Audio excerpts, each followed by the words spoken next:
All sports, all plays. Yeah. All sports, all plays. All sports, all plays. 365, we making a plays. You talking the game, get you through the days. We're high in the court, the dime in the lane. Variety, topics, living the same. All presentation, sports information. Hitting the airways, taking the nation. All sport, all plays, they working your faces. Grace at the field, so tie the laces. All sports, all plays.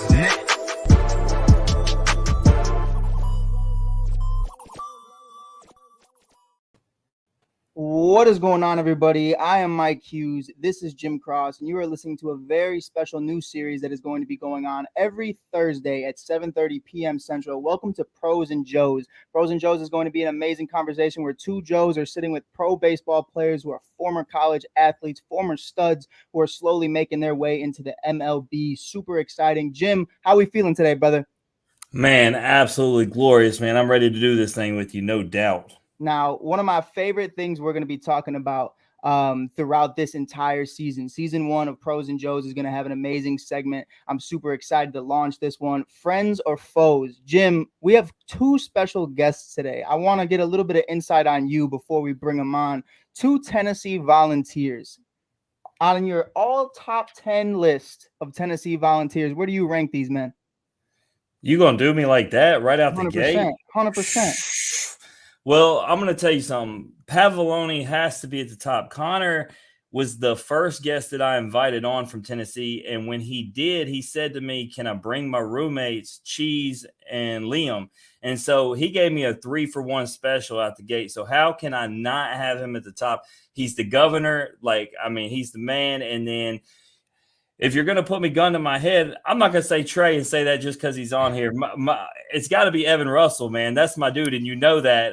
He even let me announce his signing with the Angels. His dad reached out to me and do that, so I'm going to go Evan. But I love all the Tennessee guys. That's why I think it's funny that, they're villainized because they got to be the most likable dudes I know. Oh, without a doubt in the world. But before we get any further, I want to introduce our two studs. Obviously, Jim's giving it away because we already broke that down. Jim, I'm sorry, baby. I didn't mean to put you on blast like that. And Evan's out there somewhere smiling right now, so I guess it's a good thing. But we have Conor Pavolony of the Baltimore Orioles and Trey Lipscomb with the Washington Nationals. Gentlemen, welcome to the show today. Hey, how you guys doing? What's up, guys? Thank you for having us. How's everything been going for you guys lately? Chilling in the downtime right now, trying to get ready for this. Now, Trey, I got a question for you off rip. It has nothing to do with baseball. The outfit today, the drip. I want to talk about it. Brown jacket, white shirt, neon construction green beanie with the headphones banging. What went into this? What went into this? When you knew Jim Cross hit you up and said, yo, I need you on a show. When you looked in the mirror and said, this is the fit, what went into this fit? Well, as soon as he called me to be on the show about a week ago, I picked out the fit immediately. So it's been waiting in the closet for a while. I needed to see a fur coat, honestly, because that's why I used that graphic. I needed him in a fur coat, and I needed Conor in the daddy hat. That's how we should have done this thing. I wish I could have had that fur coat. Man, I actually, your coach came on and said that thing needs to be retired. It stinks pretty bad. I mean, y'all wore it an awful lot. You know what I'm saying? So. But I want to start with you, Conor, real quick, man. I want to ask something. With you and Trey, man, y'all played together for years. But he had to wait his time. And so your time there, can I ask you, man, did you see or could you have foreseen what he was going to end up doing his senior year after you left? Oh, absolutely. Just kind of the work that he put in behind the scenes. I think, he just was in an unfortunate situation with a guy like Rucker, playing in front of him. But at the end of the day, I told everybody that the kid's special, and he did what a lot of people wouldn't do, and he stuck around knowing that he was going to get his time eventually. And, if you would ask me before this season started, if, it turned out the way that it did for him, I would have been one bit surprised. Yeah, no doubt. And he talked about that on his episode. He had to wait his time. And Trey, man, I got to commend you because not only did you wait your time, but then when you got your time, you shined. We all know you were robbed of SEC Player of the Year, even though it was by my boy from LSU, Dylan Cruz, and obviously Sonny D. But, I want to talk to you about something. This is the first time I've talked to you since I watched you in Starkville. Your episode on And Off the Bench was before then. I want to talk about that play, man, where you were sliding into the wall right in front of the net and robbed that what I thought was 100% a foul ball. And I'm telling you right now, Trey, I was surrounded by Mississippi State fans, and every single one of them was like, that's the nicest catch I think I've ever seen here. And so that's coming from the opposing fan. Like, how good did that catch feel? No, it felt good, but literally, Pav knows this. Every Thursday we do this thing at practice, fly ball communication. So I probably caught that same ball 10 times before I actually made that play in the game. So it was kind of just like, I wouldn't say muscle memory, but it was kind of like I knew where the fence was. I knew like everything that was around it, where the tarp was. So I just had to go over there and catch it. And sometimes could be the hardest part. I mean, Mike, he made this thing look routine. I mean, he slid in. I mean, it was, you know, Trey Turner slides into home plate. 100%. Well, Trey Lipscomb slides into the brick wall, feet slides and all nicely, makes the catch right up against the net. It's beautiful. Oh, 100%. Next Jason Hayward in the making right now. I'm super excited to see it. It's just unfortunate that it's not with my Cubs. But we're going to get there. We're going to get there. And, you know, I'll buy my time, Trey. Don't worry. We got a spot for you in Wrigleyville. Oh, man. So, man, Mike, man, talk to him. We've been talking about these football games, man. Talk about what you've been seeing on the sideline with these guys. Man, it's been crazy, man. It has been crazy seeing you guys get going, doing your thing. I mean, it's been a lot of fun. It's been a lot of fun. And I want to ask you guys, you know, because the Kings of Knoxville now, it's not something you guys can shy from. It's not something you got to be modest. You don't got to say, oh, well, you know, we'll always be remembered. You guys are kings in that city. Looking at it for what you guys have been doing right now at all these home games, how much fun has it been? What has it been like? What's the atmosphere? Are people recognizing you walking around? I'll let you start with that. Yeah, we can't go anywhere with Trey in Knoxville. I can't take that man anywhere. But, you know, it happens like at times just because of, you know, walking around with Trey, or like guys from the team from last year, even guys recognize me from 2 years ago. You know, Knoxville's such a sports town. I don't think people realize, you know, how invested these fans are, and unless you have an interaction with them on Twitter. But, you know, these fans are diehard, and now that all of our sports are really playing at a high level, it's like if you're an athlete at all at Tennessee, you know, that's what you kind of run into. But the football games here have been unbelievable. I mean, you know, you can kind of see it on TV. Like the Alabama game is the best experience I've had as a fan of sports in my life. Being able to storm the field and beat Alabama like that too. And we knew we were good long before that, but I think that was just kind of our message to the country. Like, hey, we're here and we're not going anywhere. And so that was extremely fun. Where were you guys at on the College game day with Drew Beam and them in the sign, man? I'm a little disappointed. Whoa. Hey, guys, there's a missing goalpost. Do not answer this question on where you guys were. Don't say nothing. There's a GoFundMe with your guys' name written all over it. The signing bonus will be gone. You were in the stands. That's where you guys were. Yeah, no, I was on my couch. Trey wasn't gonna do that. Hey, look, let's be honest. They just talked about all the work they've been putting in. These dudes weren't carrying no goalposts. That was for the other guys. Like, hey, they was chilling. You know, Randy Jowers was somewhere holding that goalpost to this day. But for you guys, I do want to ask you guys this, because obviously, Trey, specifically for you, last season and even the 2021 season was insane. And the magnitude of that brings the crazies out. It brings the diehard fans to the new fans like me. It brings guys who only cover, you know, Major League Baseball to start watching college baseball and say it's 10 times more fun than the majors 90% of the time. We got Drew Gilbert throwing bat flips. We got people going crazy winning championships. I mean, for you guys, craziest fan experience so far that you guys have had that we're allowed to talk about. What would you guys say in recent years you guys have experienced? This one's kind of like a heartwarmer one. So I did like this little signing event with a bunch of fans down in Turkey Creek, which is like 30 minutes from campus. It's not close. But as you know, Vol fans travel and they love to go everywhere. That orange, you can see that orange from a mile away. But I was signing these things, and a bunch of kids came up to me and a bunch of families came up to me, and they're just like, this was before the season even started, before I had a great year. They were just like, we're glad that you stayed. We're happy to see you play this year. And that means a lot, because obviously you can tell yourself as many times as you want that you want to perform, but sometimes you don't get the chance to perform. So when people say that to you before I even was playing, it just means a lot. Man, look, yeah, Daniel notices Pavs is so diehard Tennessee. He's got an orange door back there. I mean, that's next level. That is why you're the governor, my friend. Hey, but let me ask you this, Pav. Let me ask you this: is the other side of the door orange? Oh yeah, it is. It's fully orange. So fully orange. Knows. So they know. They know off rip. All Oh that yeah, they fan knew. mail coming in. They know who's getting to. Yeah, they knew. Without a doubt. But for you guys, this is my last one before I let Jim take it away. It's definitely something right now. You look at it for what it is.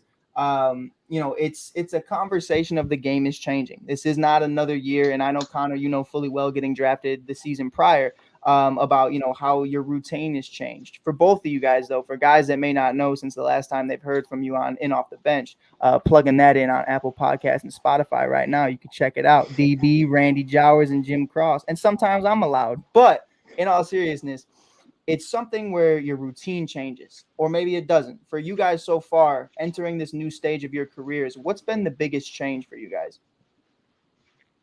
Go ahead, Trey. Go ahead, Pat. I was gonna say you go ahead, Pat. Trey got the last one, so I'd say the biggest thing is that instead of playing 3 games a week, you're playing 6 games, and that's just tough on your body, no matter what level you're at. But as I said, you gotta love it. And Pav told me, I'm sorry to steal your thunder, Pav, but Pav explained it in a better way. He was like, it's like eating your favorite meal 7 days a week, and that's honestly, some days you're gonna not want to have it, but some days it's gonna taste amazing. But so that's kind of just been my whole like switch up from college to the pros, just playing 6 games a week instead of 3. How about you, Yeah, Pat? same wave there. I mean, going to play 6 games a week, but more just like doing it every single day. In college, like you had days where you could practice and kind of like take the load off, and we get off days in pro ball too, but playing 6 days a week and showing up to the field every single day from Tuesday to Sunday, from 1 to whenever your game finishes, like 10:30, it's a lot, and it kind of weighs on you, and you don't really realize it until like you're in it. And so that was like the biggest change for me, was like just being able to watch the day before, and you have to be able to do it quick too.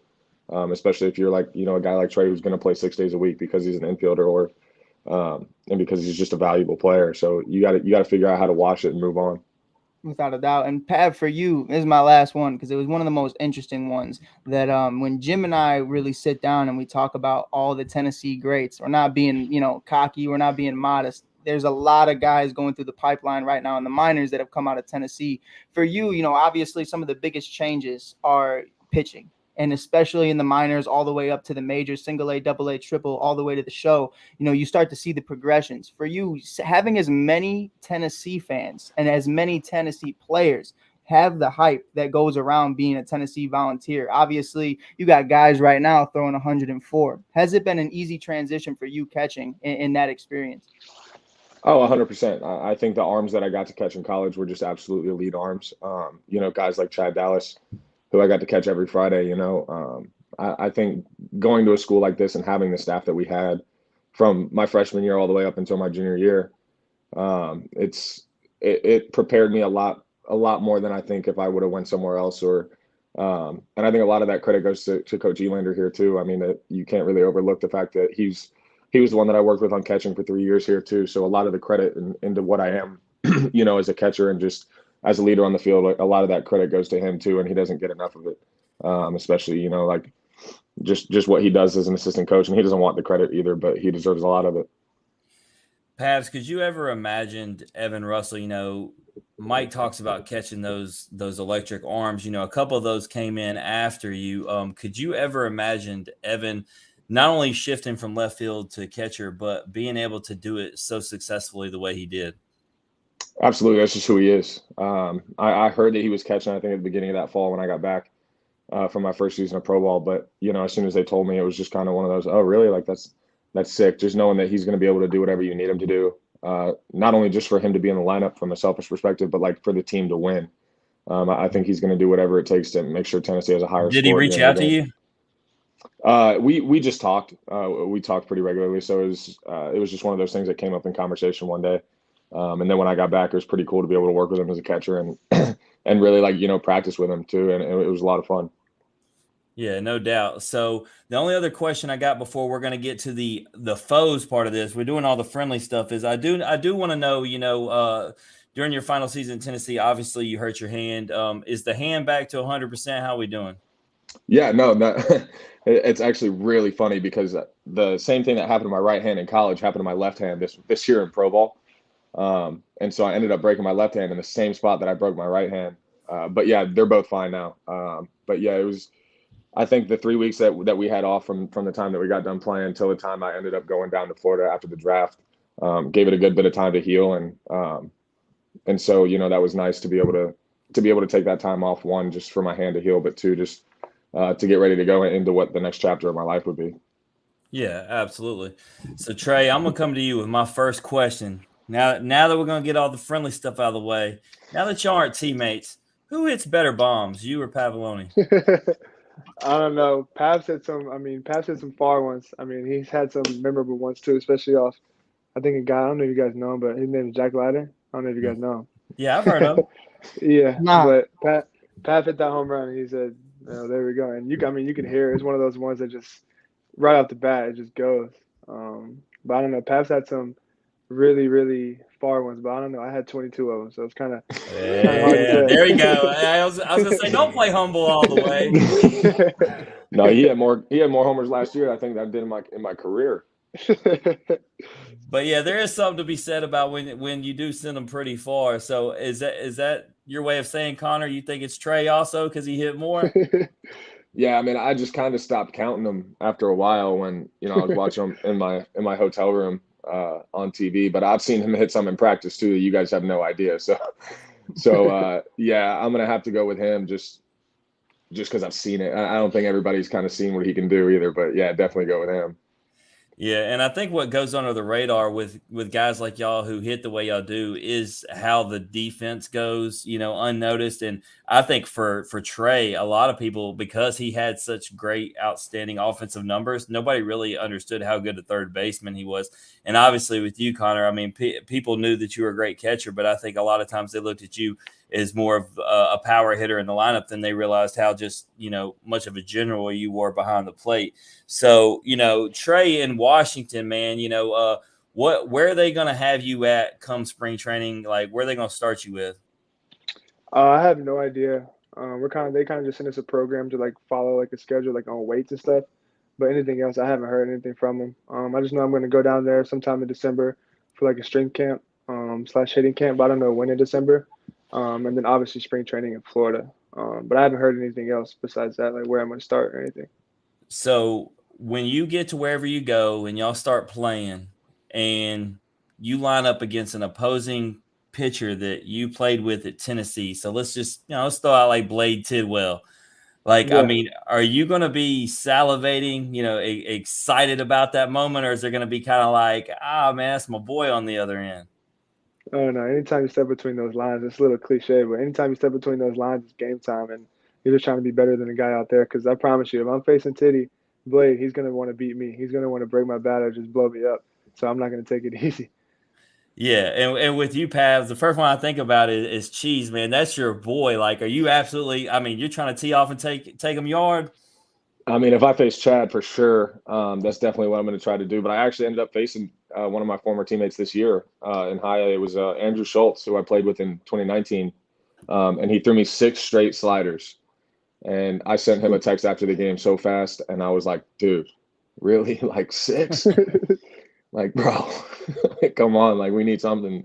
And so hopefully Chad, if I ever face him, does not do that to me. Like I'll take a heater and a hard line out, but yeah, it's like Trey said. I mean, when we get in between there, it's mano y mano. Right. And so with you having a year under your belt already, being in the minors organization, do you happen to kind of know where you're going to be going when it comes time? No, absolutely not. That's just kind of how the game works too, especially in the off season. Like when I found out I was going to high A last year, like on the last day of spring training. And so like a lot of our affiliates are in Maryland. So I knew I was going to Maryland. I just didn't know where. And so the last day of spring training is when I found out last year. So I assume it's going to be a lot like that this year. Yeah. And Trey, with you being from Maryland, I mean, did you grow up rooting for the Orioles at all? Not really. So I only did high school in Maryland.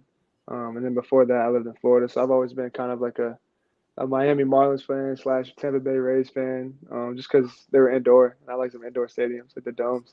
So you ain't even studying, Connor. If the Orioles go up, you don't care about the Orioles' success. I see how it is. The Orioles have a good tradition. I mean, that field is sick too. I've been there at Camden Yards a few times. But no, I don't know. I really didn't grow up like having a fan or being a fan of like any specific team in the MLB. Just a lot of players that really caught my eye. I got you. Well, I'm gonna ask you both a tough question about because this show isn't going to be just about you guys. It's going to be about the other guys who've been on the show. We're going to do the same thing with them because, like we got Evan and Drew set up and working on who I'm going to set up with Joyce. But I'm going to start with you, Connor. Who makes it to the show first, Ben Joyce or Blade Tidwell? I honestly think Ben Joyce will debut next year. Just being real with you guys. Obviously, I don't know anybody in the Angels org, so like, there's no like credibility to it. But He's tampering. Get him right now. This is all for the film. This whole I'm vouching for the guy, if anything, right now.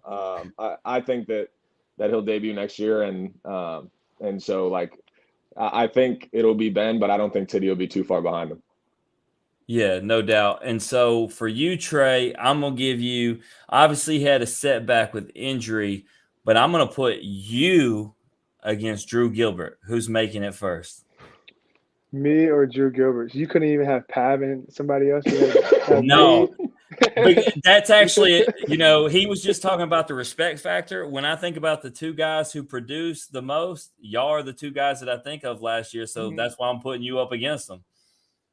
I don't know. That's a tough question. You're supposed to be confident. You're supposed to be like me. But I mean, it doesn't matter. Whoever's in that double celebration in the show, I'm gonna be happy with it. Without a doubt. So, without a doubt.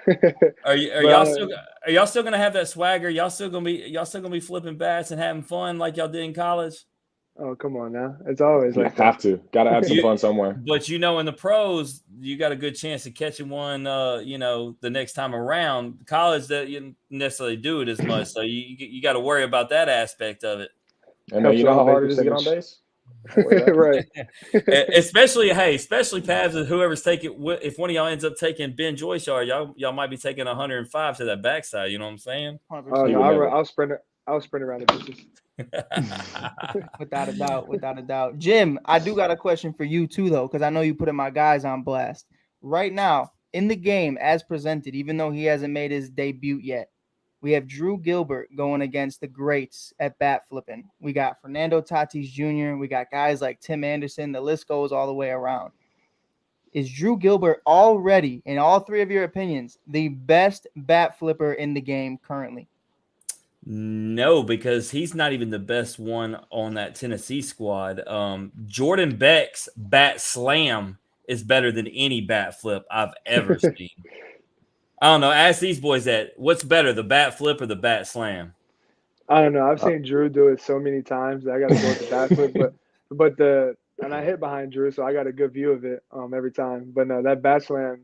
I mean, Jordan doesn't show emotion, but when he does, he shows it out with some authority. And I think that caused like a little earthquake in Knoxville the way he slammed down. Without a doubt. I think that's one of the ones where it's kind of like, oh shit, like this just happened because you don't see it enough. Right. So it's like when it does happen, you're like, yo, this guy's got feelings. It's crazy.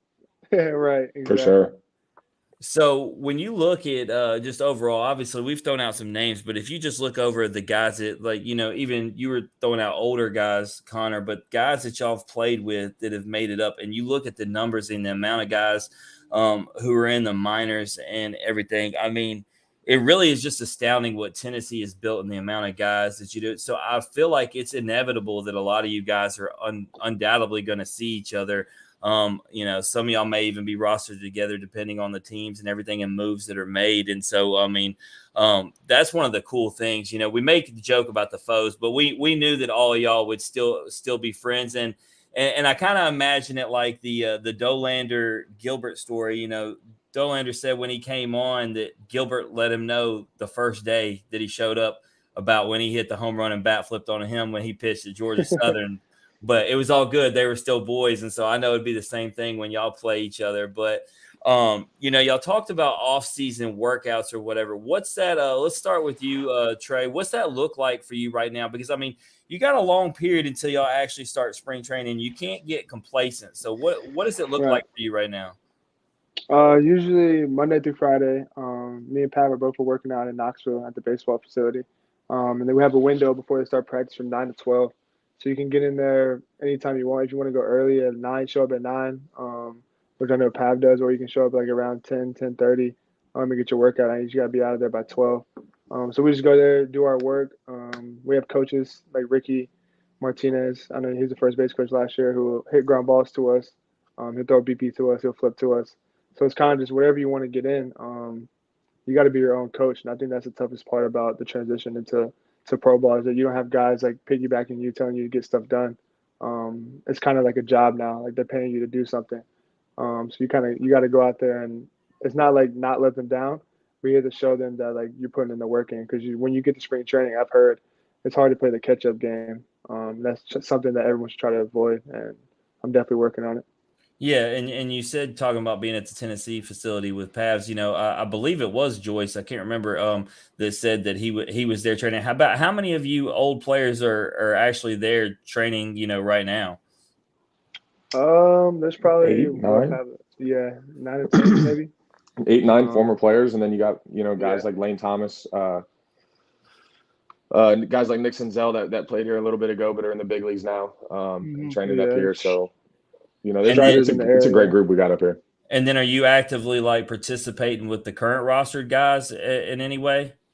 We can if we, choose to, but not right now. I think it's pretty light right now, the stuff that we're doing. Jim, there goes Conor again. We got him tampering twice tonight. This is crazy. Relax. We're sorry, brother. We didn't mean Hey, I'm just saying, look, if these guys, obviously they're drafted and they're in the minors, but I don't think you can get a better look of a hitting session than facing Burns and Dolander and Beam and Halverson and all those guys, Camden, like, hey, you go to Tennessee and you can get pro ball practice all day, every day. I think that's one of the reasons why y'all hit as successfully as y'all do is because when you look at what y'all go through in the fall and the spring and the pitchers that you face against, you're not going to face anything better than that when you get to the season. Yeah, I'm just glad them two, and especially Beam, they were on our team because I know facing them had to be a pain.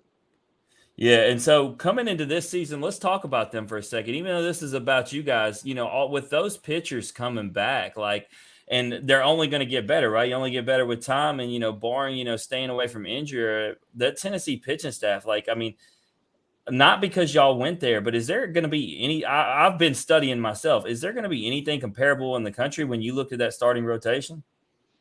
No. Yeah, not a chance. I mean, what them three did their freshman year is just like, how did they do that? And they're all back for another year. And this is Dolly's draft year, and Burns and Beam still have one more year, including this one. So what they did their freshman year was just phenomenal. You just sometimes you had to go into the locker room and just. Like, how do you guys do that? Because me being a senior, I went out there my freshman year and I had 13 ABs and I think I went 1 for 13. So for them to go out there, Beam to throw like complete game shutouts and Dollander to go carve out one of the best SEC hitting teams in the country, especially on the road, it was phenomenal just to watch something like that because you don't get to see that often. Now, Trey, for 3 days. I do want to ask you, though, you kind of brought up a great point. At the beginning, when you first get there, you're like, what the F? How are you guys doing this? How is everybody doing this? But you spend 3+ years together and you spend so much time with these guys, and not just with Conor, but just with everybody throughout the Vols organization.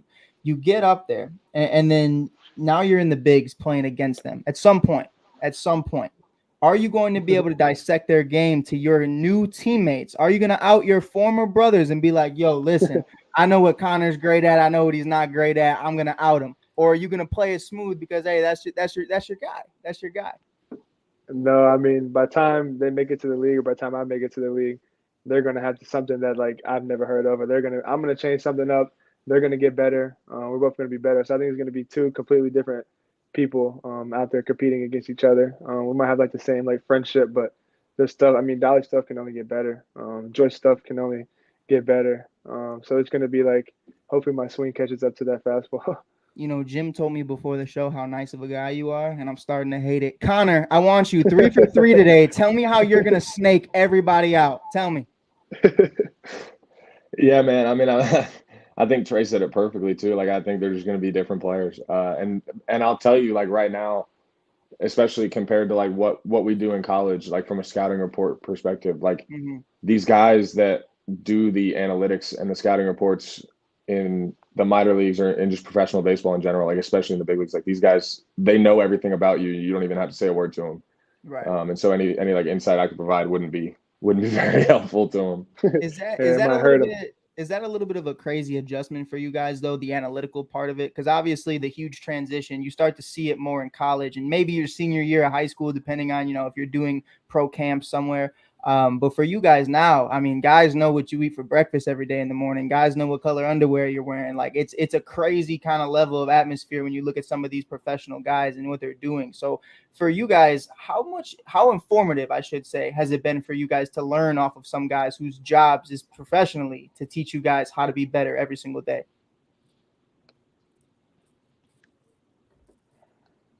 They keep waiting for the other one to go first. It's not that they don't want to answer. They don't know how to go first. You know what it is? We had friends or foes, and I learned 5 minutes into this that they're just friends. It'll never be foes. They're two of the nicest guys. They're both trying to let the other one go first. I'll tell you what, while they're thinking about this for a second, Randy told me to address Connor and ask, is Baltimore doing promo videos with you getting off the bus with like snowflakes coming down like Tennessee does? Do you got it like that there? The governor. I mean, hopefully I have it like that one day in Baltimore. But I don't right now, so I'm just enjoying it right now. We're convinced, hey, you are the governor, man, good looking cat, but man, there's some videos of you. I think somebody in the film department is either family or got a crush on you, my guy. Because I mean, there were some videos of you that were better than everybody else's. I appreciate it, man. We're gonna find out. It was either a family member or a stalker one. But as far as what Mike asked, go ahead, Trey. We'll let you have the floor first. Yeah, I mean, it's definitely different because, like Pap said, like that's their job. Like they study that stuff. And we had a great guy, video dude at Tennessee, Sean McCann, who was just like him. But in pro ball, there's 10 of them.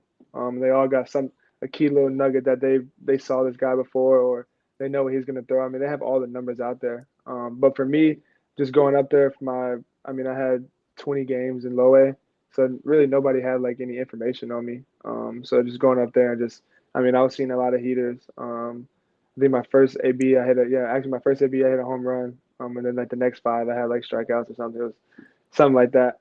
Tennessee was all over promoting that home run on that first at bat. I mean, the video announcer stole the whole thing. I don't know if you guys saw that. Yes, Mike, if you haven't heard that, the announcer, that was electric. And you know what's crazy about it too is I feel like it goes so underrated in the game as a whole. Like announcing is so much about the atmosphere that fans don't recognize until they get home and they watch it live. Like whole backstory, we ain't gonna get too far into it, but if you guys remember Devin Hester running that back in the Super Bowl. I mean, you listen to the announcer's more exciting than Devin Hester running this touchback back. And it's like, it's a crazy atmosphere, especially in the game. Yeah. But I think everything about the minor leagues is underrated. Daniel likes to talk about it all the time. Like they got the coolest names, the craziest uniforms. The announcers are wild. If you go to the games, man, you can get a beer and a hot dog for $2. Like minor league baseball is where it's at. Like I hate that like all those stadiums aren't closer. I'd be going and watching all these guys play. Yeah. So Connor, it was your turn because Trey had answered.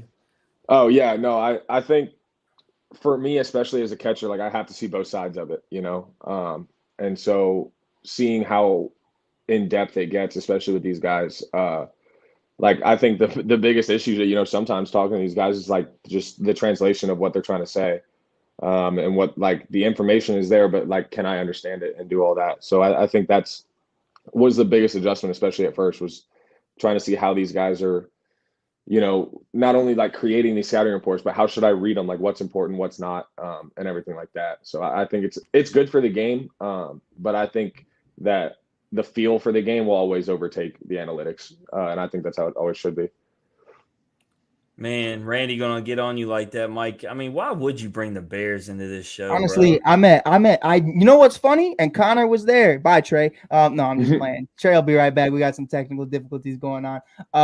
But Connor, did I once say the Bears? All I said was Devin Hester, man. That's all I said. Yeah, Devin Hester in the Super Bowl. I didn't want to talk about the rest of that game. I talked specifically 5-second football. But Connor, I do have a question while we wait for Trey to get back. Adley has been such a huge part of the Orioles organization so far. Have you been able to pick his brain at all? Have you been introduced? Have you had any contact with him? And what have those experiences been like if you have had any? Oh man, what a pleasure. Just of a guy to be around. Not just like to interact with, but just being just be around the guy and watch him go to work every day. I got to be around him at early camp last year at spring training. And so I got to, obviously as a catcher, hang around him a good bit and be around him. And, for guys like that, the game just comes so easy to him. It's like the guy's always in slow motion, and the way that he views the game. And I think I've told everybody that I've met about this. I think I even, told him this because he played with us for a week while he was rehabbing when I was up in high A. Like, he's the best player I've ever seen in person, and it's not close. Like, with my own two eyes, like, not a video, but just the way that he goes about his business every day. And he's one of the nicest guys ever. When it's really easy for a guy like in his position to not be very open to other guys coming up and talking to him. Like, he'll answer any question you have, anything like that. So just to be around a guy, that's going to be as good at the game as he's going to be, and make as much money as that guy's going to make. So I try to get the most out of any time I get to spend around that guy. So hopefully I get to see him at spring training this year too. But he's one of the best dudes ever. Without a doubt. Mike, with your knowledge of nationals, who's that guy, for Trey? Like, I'm not as familiar. Listen, I mean, Trey, can I be open here? Can I be honest? That's it. It's Trey. Like, that's what it is. Like, the team just got gutted, man. It's not, I would say it was Anthony Rondon, I would say that, and prior to leaving. But it's Trey, open spot. It's his. No, undoubtedly, not even a question. It's his. So the answer on who's going to make it to the show the quickest out of all these guys is really it's Trey. And here's my thing, Connor, I want you to hear me out on this one. All right, you my brother. We road dogs for life now. You came on the show, and I appreciate you. Yeah, go for it. But I think where you are, and we talked about this about Drew Gilbert as well. You are the World Series defending champions. They're pretty locked in right now. So as good as Drew is, you definitely got to find room for it. Now you go to a rebuilding team, guys like Trey, it's definitely going to be, I feel like, a lot quicker of a process without, taking consideration into how talented guys are versus guys. So personally, if I had to, Connor, I would say right now, Trey, you could be pitching tomorrow for the Washington Nationals for all I know, because that is just how desperate a lot of things are going over there. But that's just my personal opinion. Again, though, Connor, a dog, anything can happen. So it's just my personal opinion on it. Absolutely. So with that, you don't get to pick which team that you go, you get drafted by, but when y'all are both a part of franchises that are clearly rebuilding and retooling, like, does that get you more excited? I'll start with you, Connor, because sometimes y'all let the other one go first. Does it get you more excited to be a part of, organization that's rebuilding as opposed to one that's already, made? Absolutely. And I think it's not really from the perspective of like, oh, I'm going to move quick.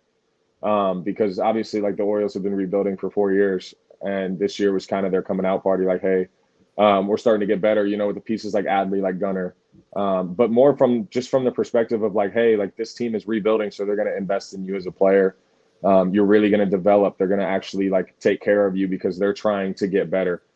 And I'm not saying the teams that, like the Astros treat their players poorly. That's not what I'm saying. I'm just saying, like, I think that there's a heightened sense of like, wanting it a little bit more when you're in a rebuilding org too, and just wanting to get to the big leagues. And so, being a part of it for a year, I guess, because I think they're going to be pretty good here coming up. But I think it's definitely something that you can take pride in too, just kind of rebuilding an org and being a part of that. I know it feels special. Yeah, no doubt. And so Trey, for Washington, same thing. Obviously Mike's making jokes, but we know that there's definitely talent there, and y'all are retooling and rebuilding. Do you like the idea that you're going to an organization that's in that same spot? Yeah, no, it's a good org to be a part of, especially when I get to go to the field. And I don't know if you guys know Lane Thomas, but he lives in Knoxville, and he's at the field working out. He's with the national organization up there at the show. So kind of just being around him, and I'm just learning like the different things coordinators like, or the different things you should or not do. Because obviously, like, as I make your way up, there's going to be certain things that like people just don't like. You're just going to have to cut that out. But no, just like, I mean, it's a good organization to be in. There's a lot of great guys in there. The coaches are amazing. And like you said, like, as far as like a rebuilding, I feel like the coaches, I'm not saying like Pav said that they don't care about you with the Astros or like somebody who's like actually winning a lot, but the coaches actually like want to rebuild you. They want to like take time and perfect your craft, and just stuff like that. You can tell that they want to be there and not just showing up to get the pay stub. Without a doubt. And Trey, I do want to hit on something because it is all love at the end of the day. I'm a Cubs fan, so I can't talk about nothing. But in all seriousness, there's a lot of teams and a lot of organizations where the identity is being formed with you guys. And Connor, I'm sure you can attest to it too. You're watching a lot of the guys that you know that these guys aren't going to be on the team next year, but the guys in the minors, as soon as they're up, these are the new faces of the franchise for you. And obviously, one of Jim Cross's most favorited MLB players, and Juan Soto was just traded from the Washington Nationals, and there's a bunch of studs coming through the pipeline right now, with yourself included, knowing that the guys you're going to actually spend the next few years growing up with in the minors. What's that like for you guys, knowing you guys are going through these times right now, but you guys are going to be at the show together one day? Yeah, no, it's kind of hard to I guess take a look at it like that because, like I said earlier, we're just grinding. We're just trying to Right. make our way there, and just do everything that we're told. But sometimes you got to take a few steps back and just look at it. Like Tennessee baseball has a lot of guys in great organizations. So when that day comes, I think it's going to be one of those things where it's like, man, like this is crazy. I remember playing with you 4 years ago, playing hacky sack in the locker room. Now Right. we're up at the show. I'm facing you, and we're on ESPN, or I know we were on ESPN last year, but I don't know. It's going to feel a little bit different. We're going to be up there in the MLB. That's every kid's dream, playing baseball and growing up. So it's going to be different. And sometimes you got to take a few steps back and just look at what you did. And that's a credit to all the coaching staff at Tennessee because they breeded a lot of great guys. And we have a lot of guys in pro ball right now. Definitely. And it's one of those things, Jim talks about it all the time with LSU and a bunch of guys. You look at right now, Jim's actual guys. I'm not clowning Jim this time. You look at Jamar Chase and Joe Burrow, what they've been able to do, the connection that they've had for years. It changes a lot. You can't just put a roster together and expect it to work. But Trey, we have a caller, first-time caller, long-time listener. We have Randy Jowers in the chat. He said, yo, I might have missed this, but Trey, if you're facing Ben Joyce, you hit a bob, you pimping it? And if so, you think Ben would hit you the next at bat? DB came in the chat. He said, you're definitely getting hit. What do you think, Trey? How you feeling about that? Well, I talked to you guys earlier about this. If I hit a home run off Ben Joyce, my eyes are probably closed, and I'm going to sprint around the bases as fast as I can. Well, I'm going to tell you guys this. We actually talked to Ben about this. Randy knows the answer because we talked to him, and Ben's such a nice guy. So for instance, he hit a 3-time guest, Cameron James, from Mississippi State, and he genuinely said he felt bad. He said he talked to him after and apologized to him. So Ben's not hitting nobody on purpose based upon what I understand, and especially with as hard as he throws. I don't think he's trying to hurt nobody. He may come out there and look fierce on that mound, but I don't think Ben's taking anybody out. My older brother used to tell my mom the same exact thing after they'd beat my ass. It wasn't on purpose, bro. I swear. He fell, and I'd be like, what are you talking about?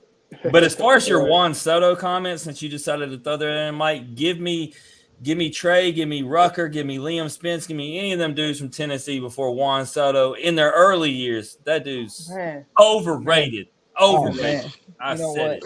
It needed to be said. It's fine. You know what? I'll own it. I'll own that one. It was a very tough postseason, so I'm not gonna hate on it. I'm not gonna hate on it. It's a valid statement. So, I agree with you, Mike. I don't think that bank count is overrated at all. Man, on his end. Overpaid. Yeah, Randy's gonna come in that overpaid all day. So all right, so let's get down to brass tacks. All right, Connor, I'm gonna start with you.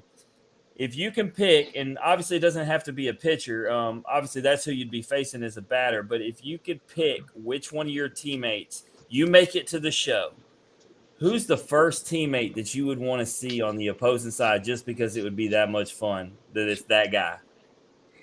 You said it has to be a pitcher or no? No, I said it doesn't have to be a pitcher because obviously you'd be facing a pitcher, but you just want to see him on that opposite side. Oh man.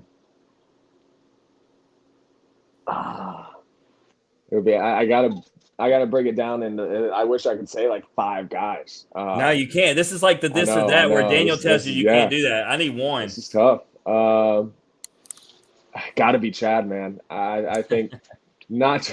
Hopefully he's not throwing that day. I just see him over there in the dugout, and I'm like, "What's up, Cheese?" And just because I think him and I did a lot together that, obviously, people saw us throw together on Friday nights, but I think that guy, the kind of connection that we had to build to do what we did on the field on Friday nights too, and be able to do that every week.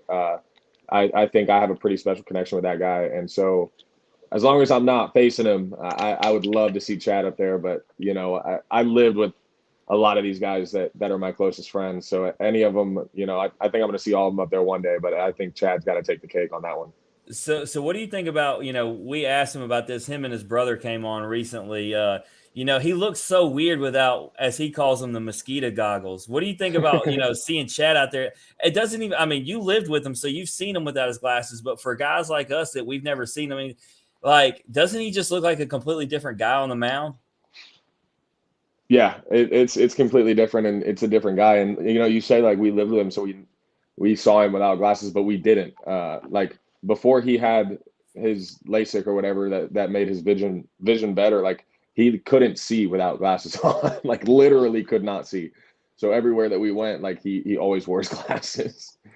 So before I move to Trey, I said, which guy would you want to see across the side? But you said you wouldn't want to, you would hope that Chad wasn't pitching. So let's go. Let's do the pitching thing. Let's get real. This is supposed to be friends or foes.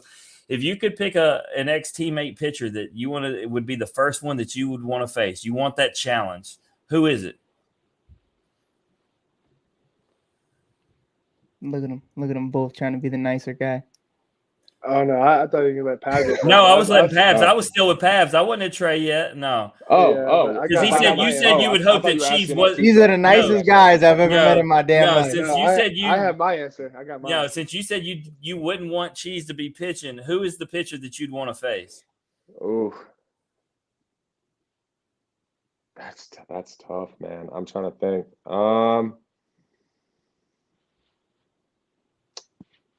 Yeah, either Ben or Chad. To be honest, now that I think about it, if I got to choose one, like it's got to be Ben or Chad.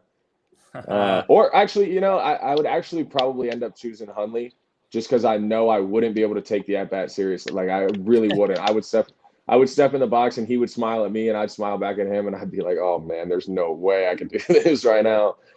So I'd have to go with Hundley. That it's funny you brought him in because in this Friends or Foes series, that's actually who's paired together. I got Cheese and Hundley coming on together. So that one will be interesting. And I like that because they're you know, not all of y'all I could pair with the actual divisions, but with one being Rays and one being Blue Jays, you know, they potentially could sooner than later. But yeah, Hundley would be cool. Joyce, man, I tell you what, man, I don't know. I like because everybody talks about that fastball, but I watched what he did with the Trash Pandas this year. Mm-hmm. People need to start worried about his second and third pitches because they're starting to get life, and I don't know that I want anything to do with Ben. Forget just the fastball. No, and I think that's a part of what Conor said earlier to why he thinks he's going to be in the league as fast as he is. You know, I think it's starting to become a lot more common for guys throwing over 100 miles per hour, but having that second and third pitch already in your first year, I mean, that's insane for the majority. Yeah, no doubt. And Trey can speak to this because he's not gonna be a part of the equation of pitchers he faces. But you know, Evan Russell came on and said Chase Burns made him lose sleep at night, knowing that he was going to catch him because of his pitches, his secondary and third pitches, and the movement that he had on them. You know, you could probably attest to that just from the fall and spring games about facing Burnsy and what he's got. But you know, for you, Trey, who's the first teammate that you want to see? Not necessarily pitcher, like I asked Conor. You want to see across on the opposing side and just for good laughs because that's who you're going against? I would have to say, I don't know if you guys had Max Ferguson on the show. He was Connor's only roommate that didn't come because wasn't he your roommate as well, Conor? Mm-hmm. Yeah, he was. Yeah. The governor couldn't pull the whole team. He only brought the three of them. He left one out. Somebody's got to watch the city. Right. No, but I would like to see Max across there just because we played summer ball together out there in California. We had a great time. He's just a good guy. He's one of those guys who's gonna get up there pretty soon, pretty quick. I know he just switched organizations, but he's a great guy. I'd love to see out there just to laugh with. The right answer actually should have been Rucker, and you tell him, look, you know, I sat behind you, but I'm better than you now. I should have been SEC Player of the Year. But no, as far as pitcher, you said you were ready for this. Who's the pitcher that you're ready to face? Oh, I want Seth Howerson. I've told him plenty of times. I'm like, hey, you're the reason I'm going to be an all-star. Look, hey, the Seth Halverson episode was so funny because Blade was so quiet and we couldn't get him to really answer anything. And then the question came up from Randy or Daniel about who would win in basketball because they both claimed to be hoopers. And Seth said I would absolutely win. And then all of a sudden, Blade shows the motion for the first time and it was like, I will dunk all over his ass. It was like, that's what I'm talking about. We had some fire and emotion out of Blade. But Seth, he didn't obviously go high in the draft like he was expected and stayed back at Tennessee for that reason because of the injury. So you're going to have to wait some time for that, Trey. Oh, yeah, but he's got the right mindset to make it up to everything he's been through. He's prepared. He's ready. He just needs the time to go out there on the mound and show it. But we joke around all the time, and sometimes I'm dead serious, and I know he's dead serious too. But like I said, he's going to be the reason I'm an all-star. That's messed up. All right, so this is the other one. All right, this is between you two teams. All right, which team, whether you're on that roster or not, whose team makes it to the playoffs first, the Nationals or the Orioles? The Orioles next year. Next year. Talk to him, Connor. Talk to him, Connor. Well, I don't know if you guys have seen the whole. Yes, I don't know if you guys have seen the whole Twitter thing about the guy predicting the World Series winners. But like the last 4 years and like the next 4 years coming up. But they got the Nationals winning the next year. Oh, there it is. And this guy's been right every year? He's been right for the past 4 years. Wow. Well, now I know where to lay my money. I'm going to lay some money on the Nats. I bet I get some good odds. Yeah, I seen on Twitter during the World Series. I don't know how real it was, but the date, he said he published it back in like 2017. Look, the only thing I seen on picking winners and making money, I seen that Mattress Mike guy lay what he 7.5 million on the Astros, so he made 75 million. He was carrying it out in a damn wheelbarrow. You know what's crazy about it though is they after the taxes of all of it, I read somewhere he only got like 10 mil out of it, which only 10 mil, obviously. But no, they couldn't have taxed him that much. No, he got a good bit of it. There's no way. That's what they were saying on Twitter, and I was like, that's kind of I was the same way. I was like, ain't no way. I would say like 35 at least. 35, 40, yeah, that's what 35, I would say. 40, but someone was saying it was about 10 after taxes and obviously the casino part of it. And I was like, I don't know how much truth there is to that, but I mean, it's still $3 more million than you had prior. So I know this. I had my boy Casey before Tennessee, before the season last year. They were at plus 2,500 to win the College World Series, and I had him put the money on it. And he ended up ultimately getting mad at me. But when you look at the season Tennessee had, the fact that I told him that preseason, Mike, I mean, I told him the right team. No, definitely. And hey, since this is friends or foes episode, and this ain't in off the bench, I got to get something clear off my chest that you boys are going to love. And I hope some Ole Miss fans are watching, because every one of them have talked about how we won it all regardless of what Tennessee did to us. I've had every Ole Miss player, I'm not going to drop their names and put them on blast like that, tell me, I was just at their ring ceremony last weekend, guys, and every one of them said that they were thankful to Notre Dame because they absolutely did not want to play y'all again. And so I think I think if that matchup would have happened again, y'all would have curb stomped that ass again. I don't care what anybody says. If y'all, I'd let y'all go play at Swayze again next week. I was there for that, and man, that thing was a beat. Trey knows, Connor. These dudes were leaving. These fans were leaving by the fourth inning, bro. It was. Oh, I watched. It was out of hand, and so yeah, ultimately, Tennessee didn't get to win it all, and I understand. You got to finish bragging rights and everything, but Ole Miss guys will even admit that Tennessee was the best team, and just like Arkansas the year before, it's a funny thing. I don't know if either of y'all are superstitious, but I'm really starting to believe in that. I've been backing it up. Daniel and Randy aren't superstitious. They say I'm full of it. But since that 1999, if you got that number one next to your name, it's a problem. I already told Dolander, I said, if y'all got the number one going into the final series of the season next year, man, get swept. Man, let whoever wants to pitch, get beat. Don't have that one next to your name, man. It's a curse. Oh yeah, it definitely is. I don't believe it, but it's definitely there.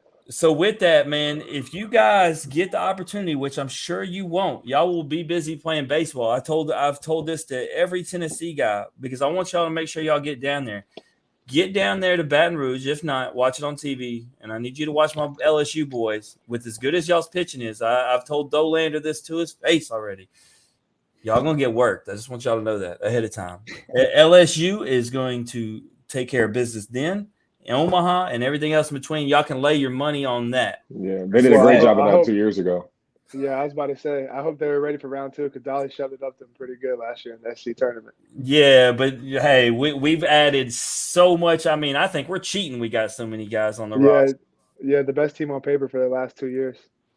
Tell him, Trey. Tell him, Trey. I'm just saying, man. We beat LSU enough to last the next 4 years. Like, they're good. Connor, what'd you say? I said we beat LSU enough to last them the next 4 years.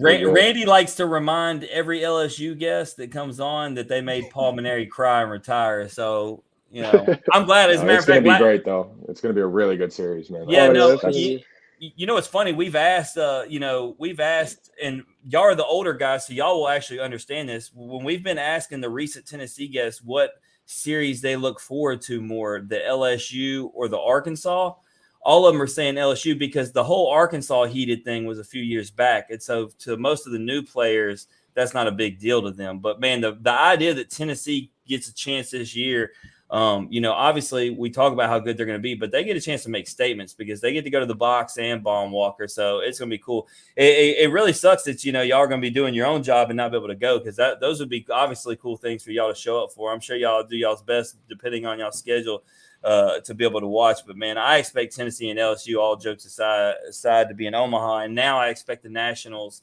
to win the World Series. And obviously Connor says Baltimore's going to make the playoffs. So I know where all my money's going everywhere. You forgot. Not only is the Nationals going to win the World Series, but Trey is going to be an all-star in the same exact season, probably World Series. Hey, as much as I like to love on our guests, man, that's a quick call up. I mean, he's got to make it up. Okay, fast, so bro.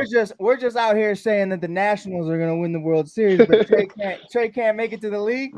I didn't say Trey couldn't make a league, but you said he was going to be an all. You said he was going to be an all-star, bro. Hey, but I mean, one of the worst teams in the league going all the way to the World Series in the span of 6 months. So something had to have happened, right? And it's got to be Trey coming up. It's got to be Trey. It can't be. Hey, I'm looking at the roster as we speak. It's got to be Trey. If it ain't Trey, it could be Connor. I have no idea. Someone gets in the organization at some point. It's crazy. Do you guys? I was wondering something in regards to what you just said. Trey, do you have like an expectation of where you would like to try to get, or you just go and take? Are you going to take it day by day, or do you have like a set? Like I'd like to make high A, double A, triple A. Is any of that go through your head, or are you just taking it day by day and whatever happens? Yeah, no, I'm just taking it day by day. Honestly, just grateful for the opportunity because not too many people get to say they play pro ball. So I'm just taking it day by day and just going out there and just leaving my all literally on the field 6 days a week. And then I think if I do that, I think I'll make it up there. But there's no like, I want to finish here or I want to try to get here.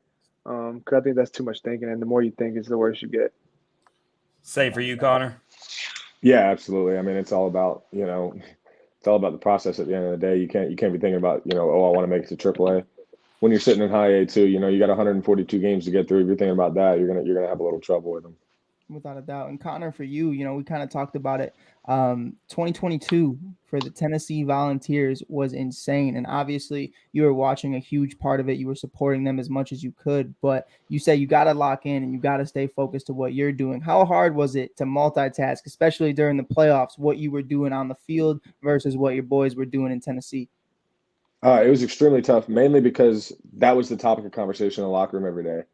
I think it was just something, especially on the weekends, when we would play or anything, if we played a midweek and scored 25 runs, like it was always something that we ended up talking about. So, it's something that I'm extremely proud of when people bring up more than like, sad that I'm just like have to watch it. But it's something that I'm extremely proud of. I take a lot of pride in it too, but I also don't try to like force it down anybody's throat too, just kind of if somebody brings it up, then we talk about it. If not, then I just watch it on my own, or like I'll sit in my locker on my iPad and watch them play. But at the end of the day, like I'm extremely proud of where I came from. So, I'm going to defend these boys every day of the week. Yeah, I got a question for you because I just seen that Daniel brought him up. Monday we had Redmond Walsh on the show. What do you guys think? Redmond goes out there and gets a aerospace engineering degree, and then puts it on the back burner and says, "Hey, I'm going to be a part of Tony V's staff and work with Frank Anderson." So Connor, I'll start with you, man. What do you think about Redmond and being a part of that pitching coaching staff? I just think it's another guy that's been exactly where this program wants to go. He's stepped foot in Omaha when a lot of those guys in that locker room have not. There are some that still have, but the more people you can have around that have been where you want to be, the better I think you're going to be. And I think Redmond adds a lot to the staff, not only from a pitching standpoint, but he's stood on the rubber for the University of Tennessee in some of the most important moments in the past decade, especially the one that sent us to Omaha. So I think that guy's seen a lot. I think he's been to a lot of places that, a lot of those guys in the locker room can't say they've been to. So I think having him around is great, and I'm glad that he wanted to do it. Yeah, no, and he's absolutely excited. Trey, I'm going to flip it with you and just bring Redmond into a different question. Who's smarter, him or Luke Lipsius? I don't know. Between the both of them, they're both really goofy. I mean, what? They could change the world, right? The two of those guys? Right. No, they could come together. We used to joke around, Luke. We're like, yo, why are you out there taking extra picture, getting an extra picture from the pitcher when you could be building a spaceship or something? And he's like, But no, he's just one of those guys. And I know this wasn't my question, but like you said, guys just love to be around that program. We have guys turned down. I mean, Coach E was the Atlanta Braves minor league player of the year. He turned that down, and he's now one of the best assistant coaches. Could be a head coach anywhere he wanted, but he loves the program. And then Ricky Martinez, he could have played pro ball, could have kept playing. But then he decided to come back and coach the infielders, and that goes along with Redmond too. He has a degree in aerospace engineering. I would kill to have a degree in aerospace engineering. But that's just something he was fortunate enough to have. But now he's working with guys, and he wants to make sure they're prepared. He wants to make sure that they don't make the same mistakes that he did. And I think that's what makes him special, the whole coaching staff. Yeah, absolutely. And I'll tell you guys this, man, because you talk about the coaching staff and specifically Tony V, man, I couldn't see myself wanting to play for anybody else. And then obviously, when you talk about the other guys, especially like Frank Anderson, if you're a pitcher or whatever, but, we had Tommy White on the show, and, for him, it came down to Tennessee or LSU. Obviously, I'm thankful he took LSU, but he sat there and talked about Tony V being in his living room, and I started picturing myself in his shoes. And I thought to myself, there's no way I wouldn't have ended up at Tennessee. But I think when you listen to his story, so he took his trip first to Baton Rouge before he did to Knoxville. And I think that was strategic because he went ahead and chose LSU before he went to Knoxville.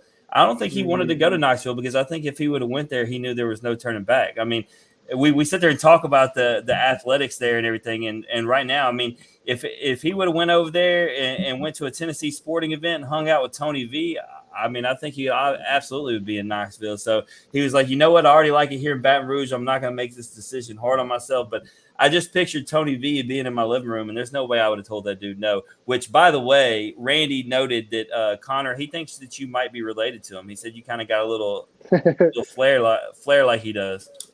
I think that's the best compliment I've ever received. Coach? There you go. There it is. It's his younger brother. Look at the beard and the flow. That's the best compliment I've ever received. Yeah, I mean, it kind of do.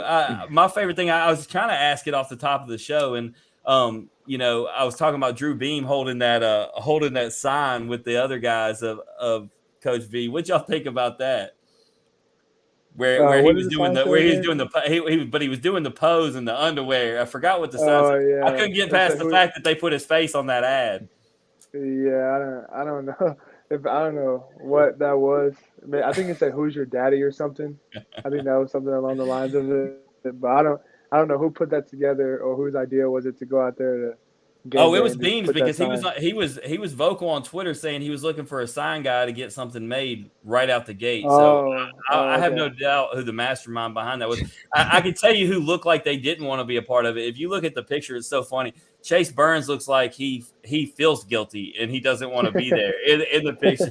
He's like, how'd I get based off of Trey's reaction? I think he didn't want to be a part of it either. So I mean, I don't want any part of that. Let's say we got Jim. You got right now. We got to make it. We got to make the picture. We got to say Trey's reaction was quote yeah, and it just did not sound happy. You're not supporting that one. Yeah, but a sign with the guy in his underwear. I don't think that's my thing. But yeah, we've obviously took up enough of these guys' time. So Mike, if you want to give them a chance to plug or promote everything, I'm just ready, man. I know we're in the middle of football season. We're talking about football, but man, Mike, spring training can't get here soon enough. I'm ready to see what all these guys do and take it to the next level. Man, without a doubt, Jim, and it was a blast having you guys on. Obviously, you guys have been on In Off the Bench podcast before. If you guys want to hear their full stories, check out In Off the Bench podcast on all streaming platforms. You can see their beautiful faces on YouTube, but if you don't got time for that and you're on the road or you're on the go, you can check it out on Apple Podcasts, Spotify, Anchor, Google, or wherever you may be listening to your podcast. Trey, I'm going to start it off with you. Where could we find you on social media? Tell us what you got going on, brother. Yeah, you can find me in my main Instagram. I got 2 accounts. My main Instagram is tlips22, and then I have one where I like to post all my photography and video skills. That's called Eyes of Trey. And then my Twitter is tlips03, and that's my social media for you guys. Yeah, and with that, Trey, like, I mean, if the baseball thing, doesn't work out, God forbid, like, is that something like you're looking to like for a career field possibly? Yeah, so my major was like communications and electronic media. So I want to get into something like that. I enjoy doing it. It's a hobby I picked up I don't know if you guys have seen, but I made a show last year. It was called Turning Two. It was me and Christian Scott, and we just interviewed a bunch of guys on the team and did like a bunch of challenges. But yeah, it's definitely something I want to pursue because I enjoy doing it and it takes up a lot of time. Mike, I'm checking that out as soon as we get off here. I didn't even know about that. Honestly, I already got it typed in. I'm ready. But Conor, for you, what do you got going on? Where can we find you and what everything you have moving forward? Yeah, man. All of my social media is Conor_Pav. Instagram, Twitter. I think those are the only 2 that I'm really like ever active on. But yeah, man. I mean, it was just an unbelievable opportunity to be here with you guys, Jim. It's always good to see you, man. What you're doing for college baseball players and just athletes in general, letting them share their stories is incredible too. And I hope that listeners realize that as well too. It's genuinely a good time to come out and talk to you guys, or else I wouldn't do it. And so it's always a pleasure when Jim hits me up. Yeah, no, man. It's Daniel and Randy obviously credit too. And Mike, obviously, like he said, he comes on there. Conor, we talk about it all the time, man. I just don't think people really understand how amazing college baseball is. And that's why I liked when they started that whole hashtag grow the game. I really, really hope that people continue to grow the game. And I think part of that is what we're trying to do is when you get to know the athletes, outside the lines, especially like the Tennessee guys, because it was like we said, it was so funny, people automatically villainize guys because they're having fun with the bat flips and the fur coats and daddy hat. But then you hear their story, and if you talk to them, and just to use a Drew Gilbert, because obviously he was used, but man, he's doing bat flips for kids, doing these, charitable organizations for cancer and everything. And it's like, man, you got to get to know these guys on the outside, see what they're doing, man, get to really know them. I mean, most people don't even know, guys. I'll tell you right here. Drew did his second. He was with Trey, actually. So Trey does know. I forgot his other episode. My man was at Target. He forgot all about the episode. Anyway, my man was doing his interview from Target. Drew's just a normal guy. I think he even said he was shopping something for his girl or something, whatever. Hey, man, all these guys. And so, yeah, no, we just want people to know that, man, y'all are awesome individuals and that the game of baseball needs to continue to grow. I understand football is king. Basketball gets these huge ratings, but baseball is still America's greatest pastime. And, man, for me, there ain't nothing better than going to a baseball game, especially, SEC baseball and watching, 2 teams that are absolutely, geared up and especially if they're rivalries in a full stadium, and it just don't get better.